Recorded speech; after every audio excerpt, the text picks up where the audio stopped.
A dollmaker named Samuel Mullins and his wife Esther grieve for the loss of their 7-year-old daughter Annabelle, nicknamed B, who dies when she accidentally steps in front of a car. 12 years later, the Mullins open their home to provide shelter for Sister Charlotte and 6 girls left homeless by the closing of their orphanage.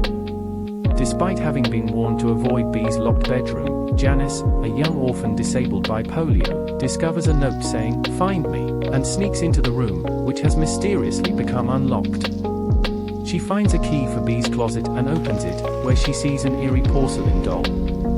This unwittingly releases a powerful demon that begins to terrorize the girls. One night, B's, taking demon form, appears to Janice, saying that it wants her soul.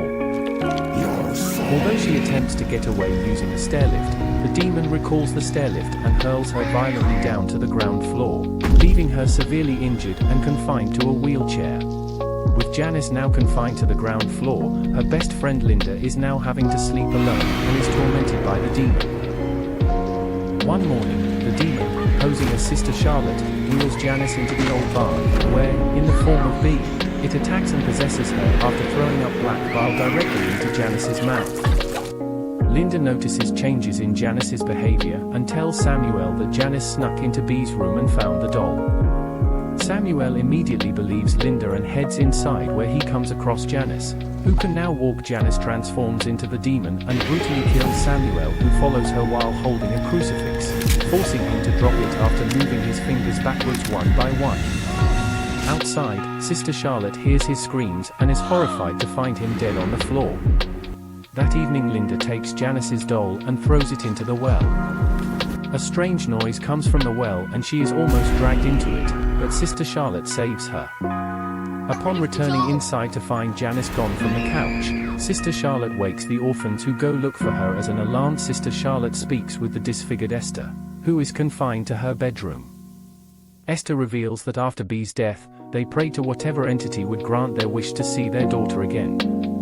An unknown entity answered their prayer, and though they briefly saw B's spirit, the entity convinced them to transfer its essence into one of Samuel's crafted dolls. They happily agreed, but soon realized they had attracted a demon looking for a human host. One night, Esther saw B's spirit transforming into the demon, which then gouged out her eye and resulted in her wearing a half-doll-like mask to conceal her injury and the scars. Enlisting the help of priests to bless the house, they locked the doll in B's closet.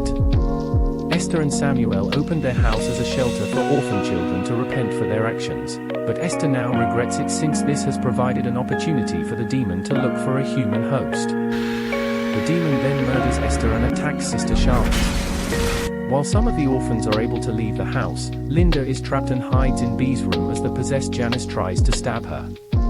Sister Charlotte locks Janice and the doll inside the closet. The next day, police arrive to search the house and find only the doll, which they remove as evidence, but not before a priest blesses the home. Sister Charlotte, Linda, and the orphans are escorted away by officers to find another new home for the orphans. Still possessed, she becomes reclusive and calls herself Annabelle. Pete and Sharon Higgins soon adopt Annabelle. 12 years later, after being involved in devil worship, a grown-up Annabelle returns home and murders her adopted parents, awakening MIA, who warns John about Sharon Higgins' screams.